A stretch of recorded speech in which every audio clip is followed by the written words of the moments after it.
O Som, poema do livro Tercetos Queimados, de Sérgio Nazar Davi, na voz de Cristina Mairink. Quando um som fica no ar, onde já não estamos, ele existe.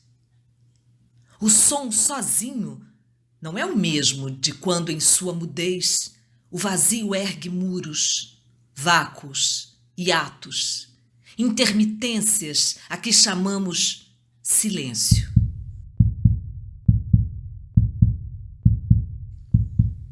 O som sozinho na caixa, por exemplo, é o grito do esquecimento.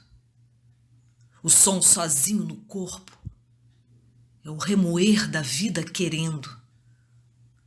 O som sozinho do mar é nunca poder chegar. Existe o som sem dono. Existe o som sem casa. Existe o som sem norte, sem mãos que o toquem. Existe o som sem ouvido. É como soa em nós tudo que ouvimos ontem.